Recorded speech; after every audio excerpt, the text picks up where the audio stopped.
Hi mga ka-low carb! Alam nyo ba na ang igado ay isa sa popular dish ng mga Ilocano? Ngayon mo lang din ba nalaman? Huwag ka mag-alala Mars, same tayo. Char. Ilocano po ako pero parang bigla ako na-confused. Huy, confused ka dyan for the OA. Char.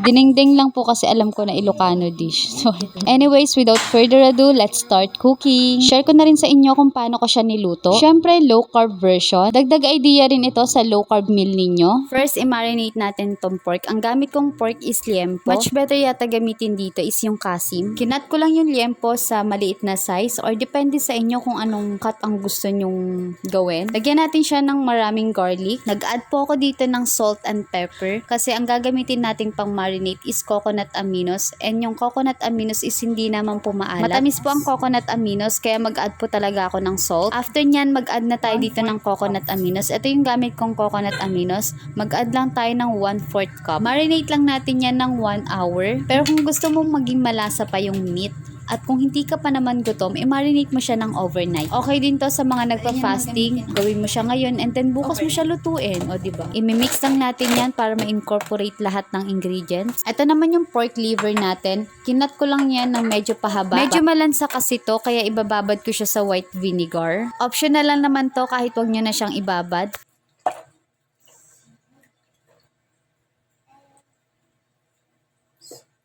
After 30 minutes ng pagbabad natin ng liver, mag-start na tayo magluto. Naglagay lang ako ng olive oil. Ganyan ako mag-check kung mainit na ba yung oil. Mainit na yung oil, so mag-gisa na tayo dito ng bawang. Dapat dito ko nilagay yung without further ado, let's start cooking, diba? Char. Alright, next naman is yung sibuyas. Nag-season pala ako dyan ng salt and pepper. Lagi ko naman yung ginagawa every time nagluluto ako. Kung napansin nyo lang. Kapag malambot na yung sibuyas, add na natin yung marinated pork natin.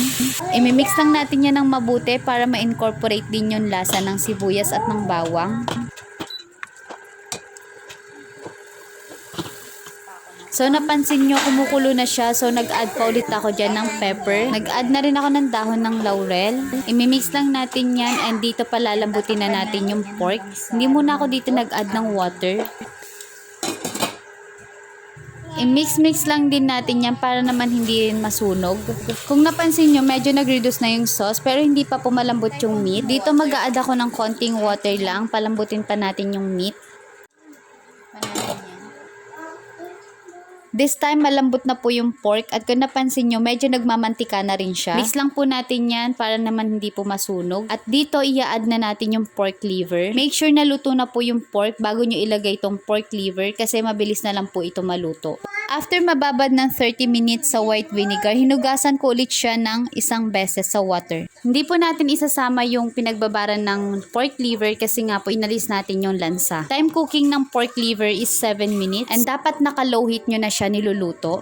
Kapag kasi sumobra ng luto at naka-high heat pa, makunat na siya kainin. Ang ginawa ko is pagkalagay ko ng pork, nag-time na po agad ako ng 7 minutes. Since may timer naman yung nilulutuan ko, kung kalan naman yung gamit nyo, cellphone na lang gamitin nyo. Dahil hindi naman po tayo expert magluto, kaya kailangan natin ng timer. FYI, mataas po ang iron ng liver, kaya kung may iron deficiency ka, perfecto para sa'yo. At pala ako dyan ng konting salt kasi nga po matamis ang coconut aminos. Sa mga naglo-low carb naman, complete meal na rin po ito kasi protein and fats na din siya, and yung carbs na ilalagay natin is yung bell pepper lang.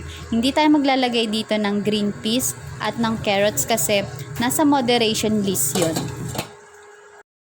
After 4 minutes of cooking time ng pork liver natin, tsaka ako ilalagay itong bell pepper.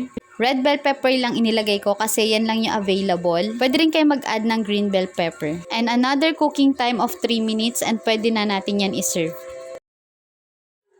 Grabe, sobrang bango niyan Mars. Sana naaamoy nyo din. I-try nyo na din to, another low carb meal idea.